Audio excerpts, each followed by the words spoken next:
Yesu Kristo ku musaraba yarwanye urugamba, ndetse urwo rugamba yaje kurutsinda. Yamaze iminsi 3 yaravuye mu buzima ari mu gituro nk'abandi, ariko nyuma y'iminsi 3 yarazutse ibikomere mu biganza bya wamuteye imisumari.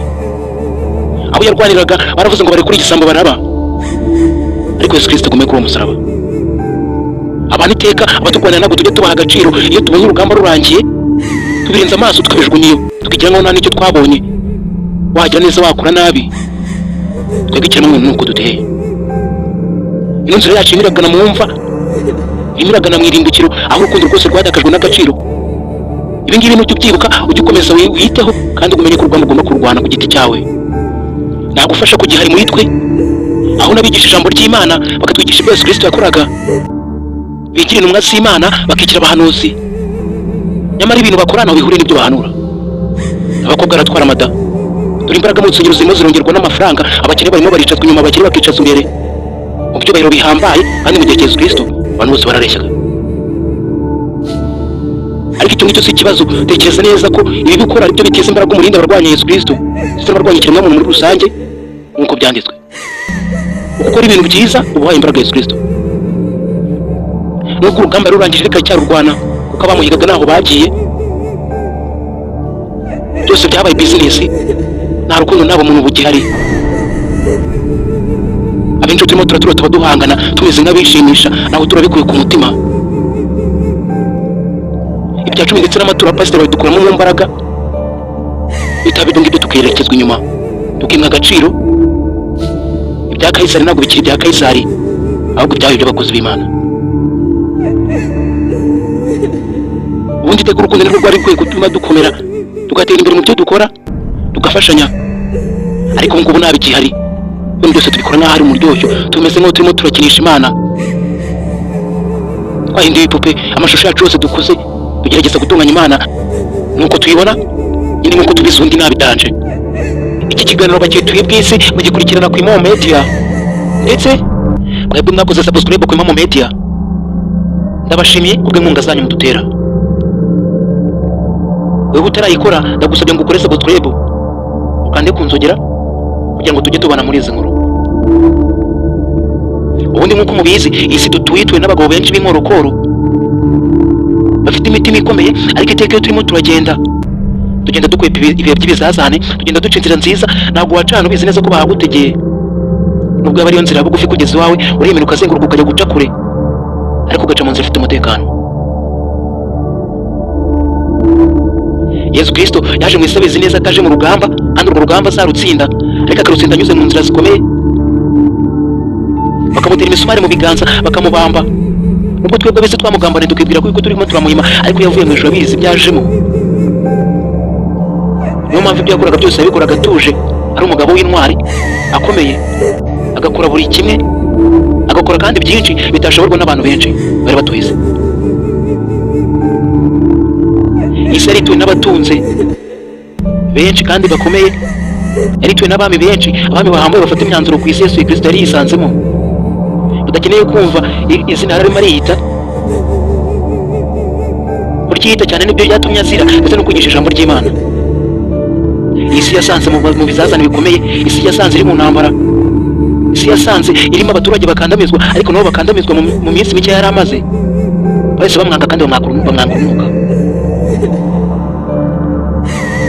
Yesu Kristo ubwo yageraga ku isi, ubwo yatangiraga kwigisha ijambo ry'Imana, ubwo yabwiraga abatunze ko kwinjira mu ijuru bigoranye, nk'uko babona ingamiya yinjira mu rutubo rw'uruhitirizo. Aho kugira ngo abatunzi batuze, ahubwo bahise batangira kumurwanya, uko babwiye ko ntacyo bazigera babona.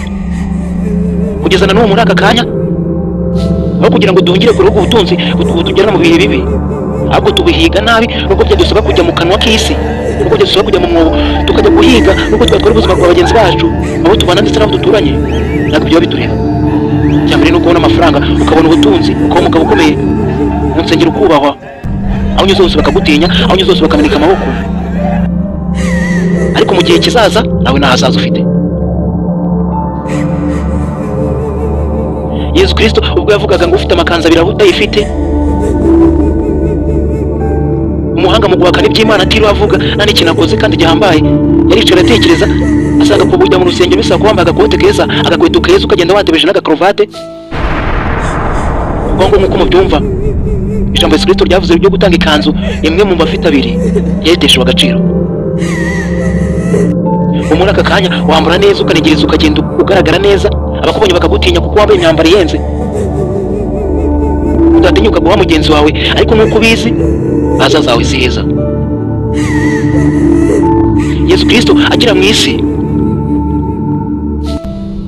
ubuzima bwarahindutse kuri benshi, aho yabwiraga intumwa ze zose ziramukurikira, nyuma havamo izimugambanira, kandi nta na kimwe Yesu Kristo yari yarazihishe.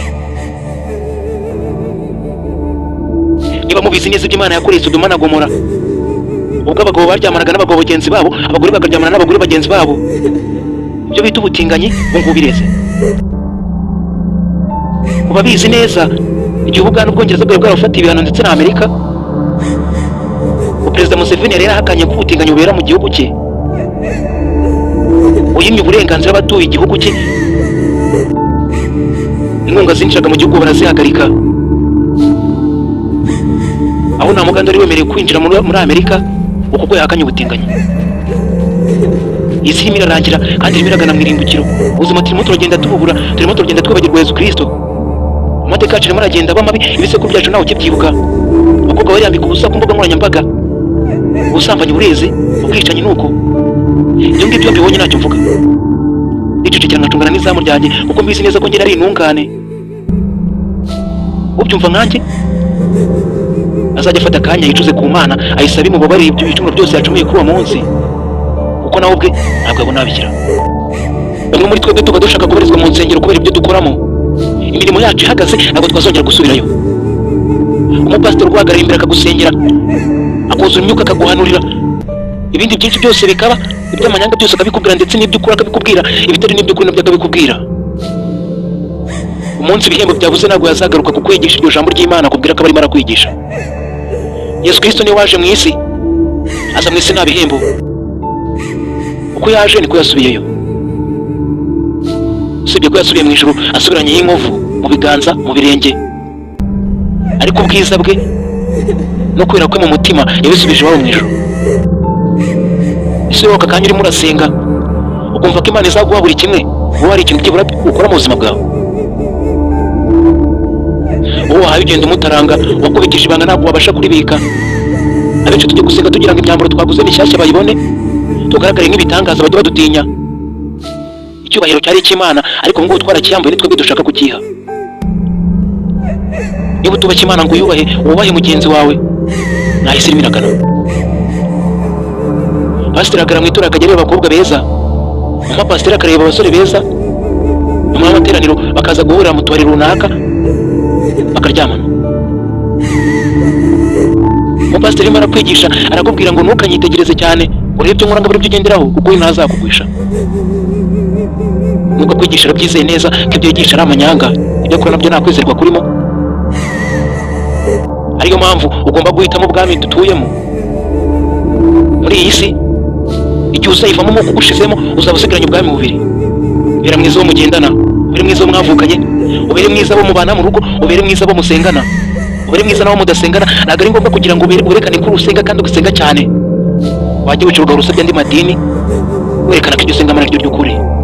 Iby'amadini ntabwo ari wowe wabizanye, nta nubwo uzi aho bigana.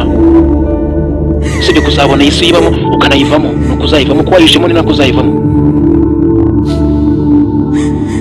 Nk'uko nabwiye mbere, iki kiganiro bacyituye bw'isi, mukigezwaho na Hefi Muto, ukagikurikirana ku Imo Media.